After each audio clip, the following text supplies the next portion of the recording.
আমরা এখন শিখবো যে বাক্য দেখে নাউন চেনার উপায়। দেখুন, বাক্যের ভিতরে যদি প্রিপজিশন, হ্যাভ ভার্ব, আর্টিকেল যেমন a and the, positive case my, our, your, his, her, their, its, এগুলো demonstrative this, that, this, those, এগুলো, এবং সংখ্যা বা পরিমাণবাচক শব্দ।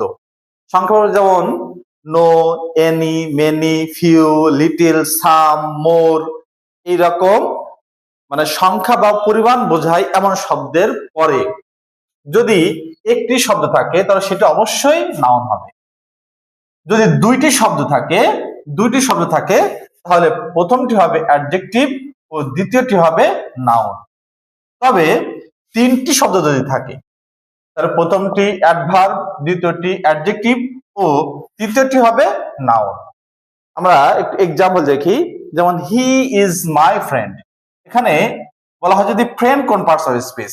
দেখেন মাইটা কি পজিটিভ, এটা আমরা বলছিলাম positive case, my, our, your, এগুলো পজিটিভ কেস। এই পজিটিভ কেসের পরে করা শব্দ আছে, একটি শব্দ আছে, এটা অবশ্যই noun. He has some problems, এখানে হ্যাজটা হলো হ্যাভ ভার্ব।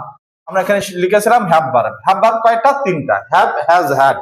এদের পরে যদি একটা শব্দ থাকে তাহলে সেটা নাউন। দুইটি শব্দ থাকলে প্রথমটি অ্যাডজেক্টিভ, দ্বিতীয়টি নাউন। এখানে আছে করা শব্দ দুইটা, তাহলে এটা হবে অ্যাডজেক্টিভ এবং এটা হবে নাউন। এবার দেখেন এখানে আছে কি আর্টিকেল, একটি আর্টিকেল। এই যে আর্টিকেল কয়টা? তিনটা, এ এন্ড দি। তাহলে এই আর্টিকেলের পরে করা শব্দ আছে তিনটা, 1 2 3, তিনটা শব্দ আছে। এখানে প্রথমটি অবশ্যই অ্যাডভার্ব, দ্বিতীয়টি হবে অ্যাডজেক্টিভ এবং তৃতীয়টি হবে নাউন। এই ছিল আমাদের বাক্য দেখে সহজে নাউন চেনার উপায়। এর ভিতর থেকে মেলবেই, অর্থাৎ বাক্য থেকে আপনারা দেখবেন শুধুমাত্র নাউন, ভার্ব, অ্যাডভার্ব, অ্যাডজেক্টিভ, এই চারটা বাদ বাকি আমরা কিছু খেয়াল করব না। এখন এরপর যদি প্রবলেমস অফ যদি থাকে তাহলে এটা কিন্তু বাদ যাবে, কারণ অফটা প্রিপজিশন, আমার প্রিপজিশন তো এর ভিতরেই আছে। তাহলে আমরা এই হ্যাজের পরে প্রিপজিশন বাদ করা শব্দ দুইটা শব্দ, তাহলে এই দুটো আমাকে ধরতে হবে। এই প্রিপজিশন, কনজাংশন, ইন্টারজেকশন, এগুলো এই এর সাথে কাউন্ট করা যাবে না বন্ধুগণ। এর আলোকে আপনারা প্র্যাকটিস করবেন, অবশ্যই ফল পাবেন।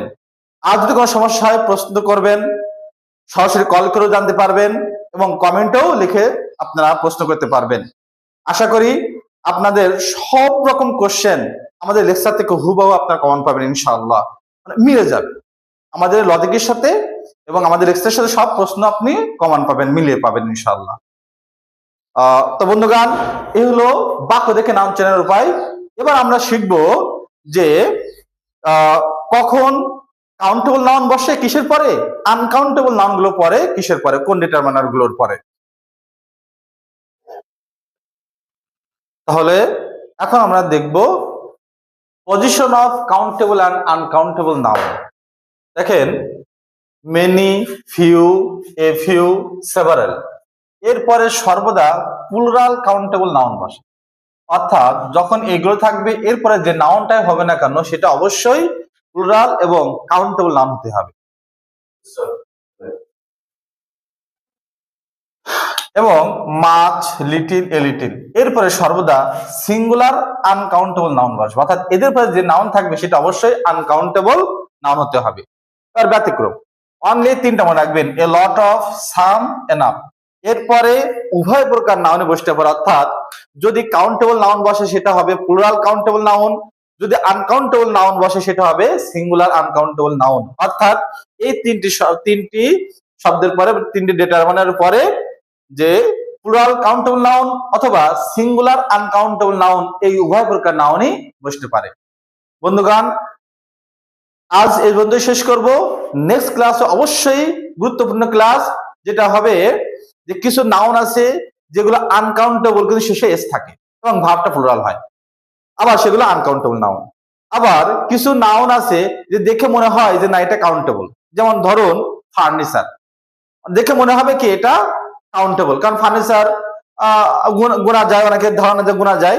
এরকম কিছু ব্যতিক্রম রুল নিয়ে আগামী ক্লাসে ইনশাল্লাহ আমরা আবার আপনাদের সামনে আসবো। ততক্ষণ পর্যন্ত ভালো থাকবেন, সুস্থ থাকবেন। আসসালামু আলাইকুম।